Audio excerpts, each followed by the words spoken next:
Hiki ni kitabu maarufu na chenye ushawishi mkubwa duniani. Wanafasihi wanakubaliana kuwa kitabu hiki kiliandikwa kifasihi zaidi duniani, na Wakristo wanaamini hiki ni kitabu chenye nguvu zaidi duniani. Si kingine bali ni Biblia, kitabu kinachouzwa na kusomwa zaidi duniani. Licha ya uwezo wa ajabu kilichopo ndani ya kitabu hiki kitakatifu, hatuwezi kukwepa ukweli kwamba kuna baadhi ya visa vinaacha maswali mengi sana. Mfano mkubwa ni huu hapa. Biblia inaeleza ya kwamba Mungu aliumba binadamu wa kwanza ambao ni Adam na Hawa, na akawaweka katika bustani ya Eden, akawaagiza wazae na kuijaza nchi. Baada ya watu hao kutenda dhambi ya kula tunda, wakafukuzwa bustanini. Baadaye tunaambiwa juu ya wawili hawa walipata watoto wawili ambao ni Kaini na Abel, na baadaye tunasoma kwamba Kaini alimuua kaka yake ambaye ni Abel. Baada ya tukio la mauaji, Kaini akakimbilia huko katika nchi ya Nodi.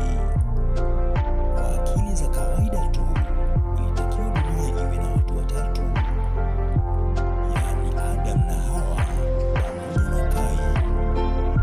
Kwa majina naitwa Kaunitija, na hii ni simulizi zetu. Lakini cha kushangaza, Biblia inaeleza ya kuwa Kaini akamjua mkewe. Sasa swali kubwa ni je,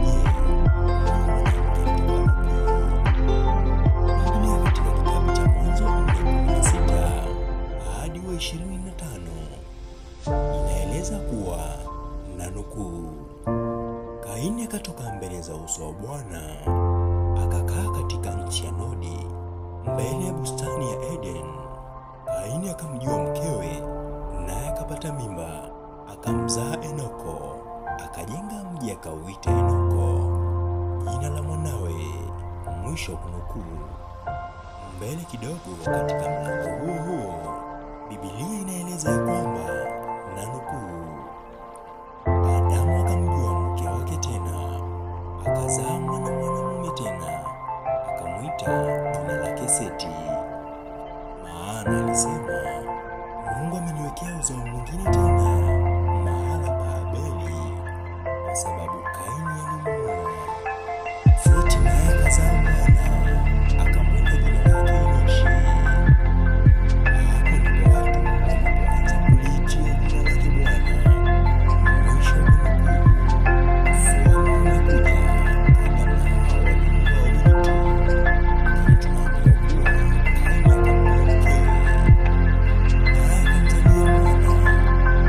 Kisha tunaambiwa Seti ambaye ni ndugu yake Kaini, naye akapata mwana.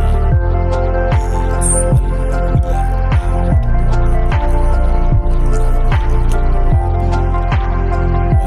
na wasomi wa biolojia wanaeleza maoni ya tafiti zao juu ya walikotoka wanawake hao ambao walikuja kuolewa na watoto wa Adamu na Hawa.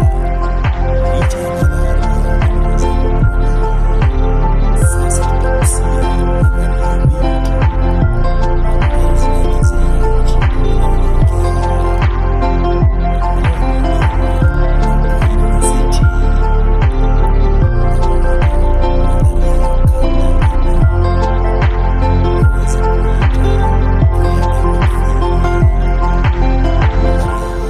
Kulikuwa na wanadamu wengine duniani kabla ya Adam na Hawa.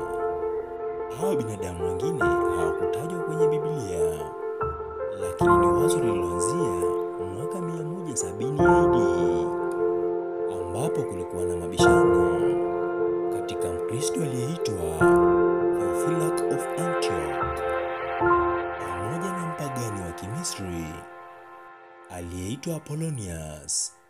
Mkristo huyu alidai kuwa binadamu alitokana na uumbaji wa Mungu katika kipindi cha Adam na Hawa, lakini mpagani akadai kuwa binadamu wengine walikuwepo hapo kabla, na wazo hili lilizidi kukua.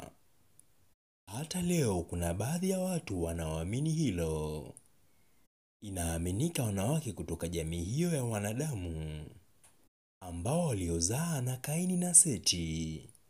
Nadharia hiyo bado haiungwi mkono na ushahidi wa kimaandiko. Hata hivyo, wasomi na wanazuoni wengi hawakubaliani na hilo, japo kuna wachache wanaoamini na kuitukuza. Namba 2, nadharia ya kuzaliana. Baadhi ya wasomi wanaamini kwamba kina Seti walioana na kuzaa na dada zao, yaani maumbo ya Kaini na Abeli. Nadharia hii inaeleza ya kwamba Biblia inataja kuwa Adamu na Hawa kuwa na watoto wengine wengi baada ya Kaini na Abel.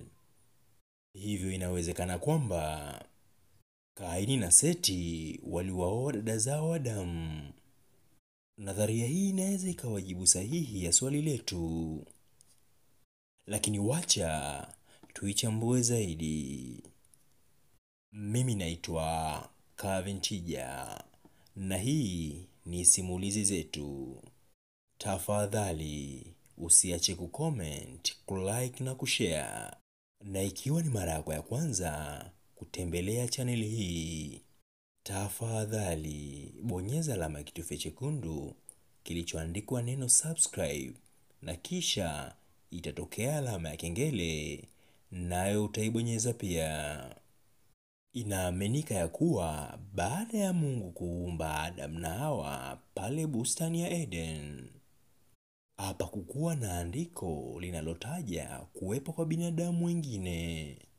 Hili linapewa nguvu na andiko katika kitabu cha Mwanzo 1 mstari wa 26, ambapo Biblia inasema, nanukuu, kisha Mungu akasema, tumfanye mtu kwa mfano wetu, mwisho wa nukuu.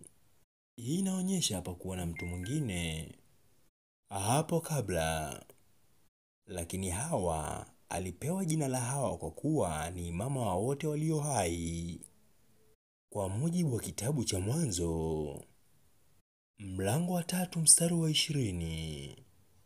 Hivyo Biblia inathibitisha ya kuwa hapakukuwepo na binadamu yeyote duniani. Embo turudi pale pale kujiuliza, ikiwa Biblia inamtaja Kain, Abel na Seti, hao wengine walitoka wapi?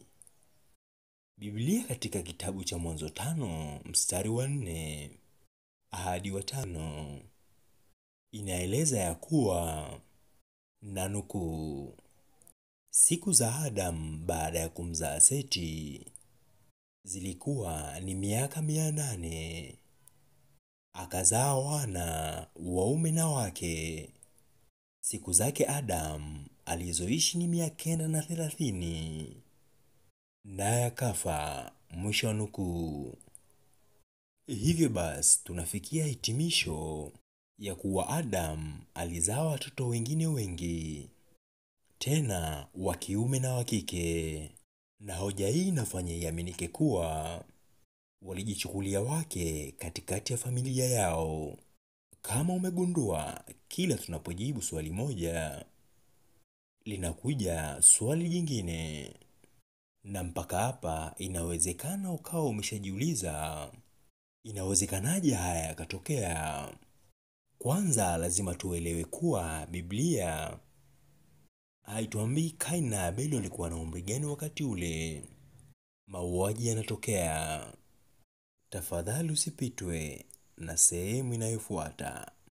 Ikiwa kuna makosa katika simulizi hii, lawama na msamaha vyote navistahili mimi.